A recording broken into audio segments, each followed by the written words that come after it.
They fought to conquer systems. They fought to claim resources. They fought to win. Humans fought knowing they would lose and stayed anyway.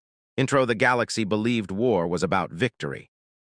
Territory gained, enemies erased, statistics optimized.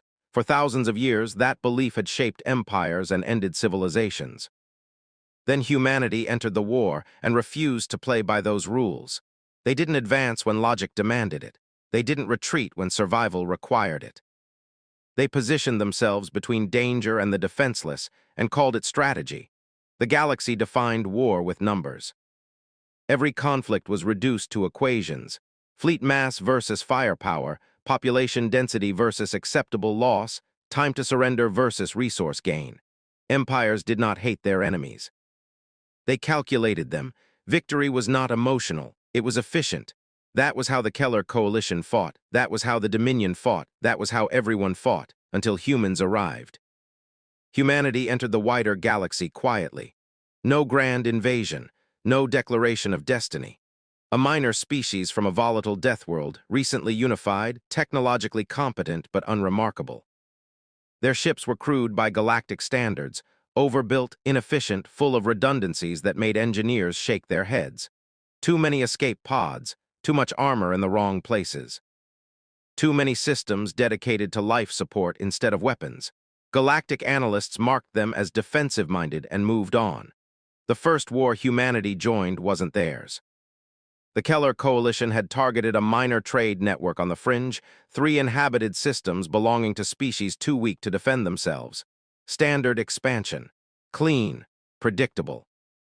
The math was flawless. Humanity happened to be nearby. They received the distress call late, long after other species would have marked the system as lost. The probability of saving it was less than 12%. Any rational power would have ignored the signal. Humans didn't. They rerouted civilian transports into military space, converted mining ships into makeshift carriers, stripped colony defenses from their own outer worlds and sent them forward. When questioned by coalition observers why they were committing so much to a battle they couldn't win, the human response was confusing. "We're not here to win," the message said. "We're here to hold." The coalition fleets arrived first, precise formations, overlapping fire arcs, commanders confident in the certainty of outcome. Then the humans emerged from jump space directly between the attackers and the populated world behind them, right in the worst possible position.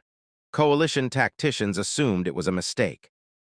Human ships were slower, their weapons weaker, their formations loose, almost chaotic. They should have maneuvered. They should have withdrawn to delay and regroup. Instead, they advanced, engines flaring, shields overcharged far beyond safe limits. The first volley obliterated 2 human frigates. They didn't break. They closed ranks. Human ships interlocked shield frequencies, layering protection in ways coalition algorithms had never modeled. The formation didn't optimize for firepower, it optimized for coverage. Every human vessel angled itself to block fire aimed at the planet behind them. Coalition commanders issued standard escalation orders. Human casualties rose sharply, and still they didn't retreat. Coalition observers began noticing something disturbing. Every time a human ship was crippled, another moved immediately into its place. No hesitation, no preservation instinct. Just seamless replacement. The line held, hours passed, then days. Human reinforcements arrived, not fresh warships, but evacuation convoys repurposed mid-flight. Civilian captains volunteered their vessels, welding armor plates onto hulls, redirecting engines to power shields until the ships burned out completely. Coalition commanders demanded surrender. Human response: evacuation still in progress. That phrase appeared again and again in intercepted transmissions. Not winning, not retreating, evacuating. Coalition math began to strain. The battle should have ended in hours. Instead, it dragged on, consuming munitions and time far beyond projections. Every minute the humans held allowed tens of thousands of non-combatants to flee the system. By the time the coalition finally broke through the human line, the worlds behind it were empty. No cities left to conquer, no populations left to subjugate, only abandoned infrastructure and silent planets. The coalition declared victory, and yet something felt wrong. The official after-action report listed the engagement as a success. Enemy losses catastrophic, objectives achieved, but attached to the report was an anomaly flagged by multiple analysts. Human casualty rates exceeded survivability thresholds by absurd margins, and still they had stayed. In later engagements, the pattern repeated. Humans didn't defend borders, they defended corridors. They defended refugee lanes, they defended time. They arrived early to losing battles and left last if they left at all. Their fleets positioned themselves where destruction was guaranteed, but impact was greatest. Other species began to notice. A trader guild altered its routes to pass near human space, believing, correctly, that humans would respond to distress calls others ignored. Minor civilizations began requesting human advisors, not for strategy, but for evacuation planning. Alien commanders started using a new term in private logs, human shields, not as an insult. As a warning, because wherever humans fought, civilians survived, and wherever civilians survived, stories spread. Stories of strange warriors who did not ask what a world was worth, only who was still on it. Stories of fleets that burned themselves into wreckage so others could escape. Stories of a species that treated protection as victory. The galaxy was slow to understand the danger of that idea, because a species that fights to win can be defeated. But a species that fights to protect will stand long after logic says it should fall. And humanity was only getting started. The galaxy adapted. It always did. After the first dozen engagements, alien commanders stopped underestimating human resolve. New doctrines were written. Engagement ranges adjusted. Civilian targets were deprioritized, not out of mercy, but to remove the reason humans kept throwing themselves into unwinnable fights. It didn't work. Humans simply followed the danger. Wherever populations were threatened, human fleets appeared, sometimes weeks before conflict officially began. They positioned themselves between aggressors and evacuation routes, building layered defenses that made no strategic sense unless one understood the goal. They weren't trying to stop wars. They were trying to outlast them. Human ships became infamous for their design philosophy. Instead of sleek lines and optimized mass, they were blocky, redundant, and brutally functional. Systems were duplicated 3 and 4 times over. Critical sections were buried behind absurd amounts of armor. Engines were overpowered not for speed, but for holding position under fire. Galactic engineers mocked them, until those ships kept flying after taking damage that should have killed them. Human commanders rewrote tactical priorities. A ship's value wasn't measured by firepower or kill count, but by how many lives it could shield before it died. Fleet formations resembled moving fortresses, advancing slowly, absorbing punishment meant for others. Alien tacticians noticed something unsettling. Humans never asked who deserved protection. They protected allies. They protected neutrals. They protected former enemies who hadn't evacuated in time.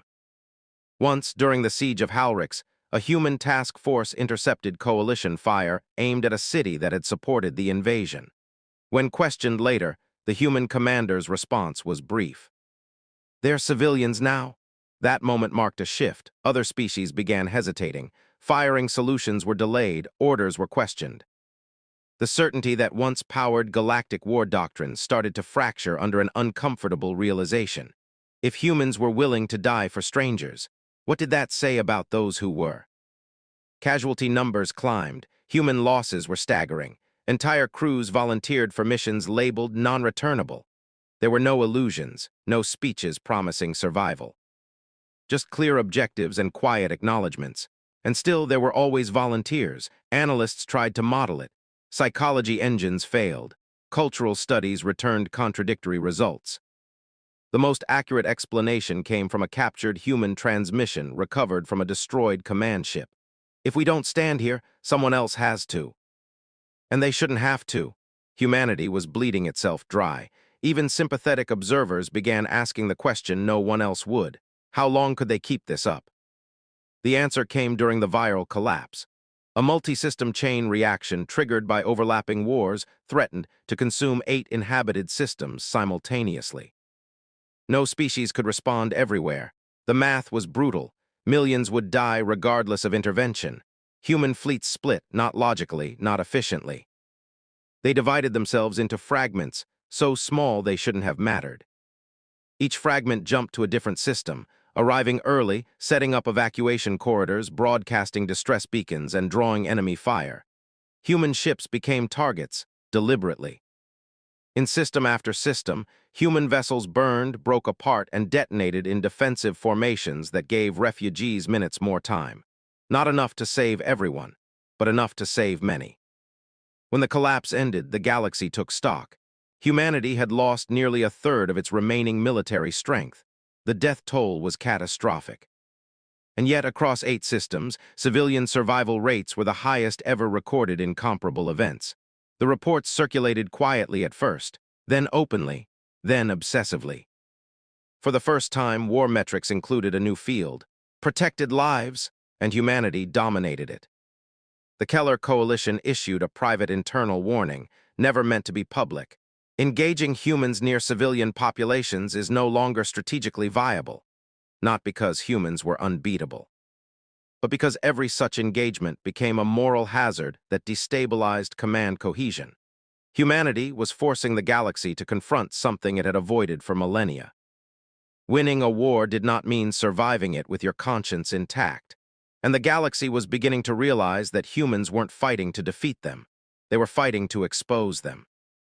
The question was no longer whether humanity could continue this way. It was whether the rest of the galaxy could withstand what it was becoming in their presence. The war did not end with a treaty. It ended with hesitation. For the first time in recorded galactic history, fleets arrived at the edge of a populated system and waited. Commanders stared at projections that still promised victory, yet carried a new variable no equation could resolve: human response time, imminent. No empire admitted fear publicly, but policies shifted. Engagements were delayed, invasions rerouted, targets reassessed not by value, but by who might arrive to stand in the way. Humanity had become a constant, not an ally, not a rival, a presence. Their fleets were fewer now, scarred, held together by salvaged hulls and stubborn will. Every battle had cost them something they could never fully replace: ships, crews, generations.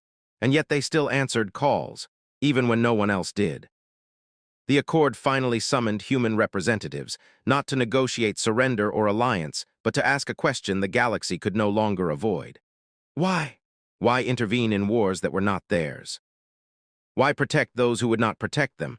Why sacrifice so much when victory was impossible? The human delegate listened in silence, then spoke. "We fight so fewer names are added to the lists." The Accord requested clarification. Human archival data was displayed, endless walls of names, civilians lost, colonies erased, species extinguished. Entire histories reduced to memorial files no one accessed anymore. "We know what it's like," the human continued, voice steady, tired, unyielding. "To watch a world burn and hear the galaxy say it was unavoidable." Silence followed. The Accord had no counter-argument. From that moment, war across the galaxy changed, not by law, but by example. Civilian evacuation protocols became mandatory. Engagement windows shortened. Total annihilation strategies were quietly retired, not because of treaties. Because somewhere a human fleet might arrive, and no one wanted to be the ones firing through them. Humanity never claimed credit. They never demanded authority. They never built an empire. They simply kept showing up. Years later, long after the major conflicts faded, young species studying galactic history noticed something strange in the records: a pattern. Wherever humans fought, populations survived. Wherever humans stood, extinction curves flattened. Wherever humans lost, others lived. The galaxy eventually gave them a title, not formal but universal. Wardens, not rulers, not conquerors, protectors. And in every war college, every strategic archive, every command briefing, one lesson was taught without exception: they fought to win. Humans fought to protect. And that was why, in the end, humanity never truly lost a war, even when they lost everything else.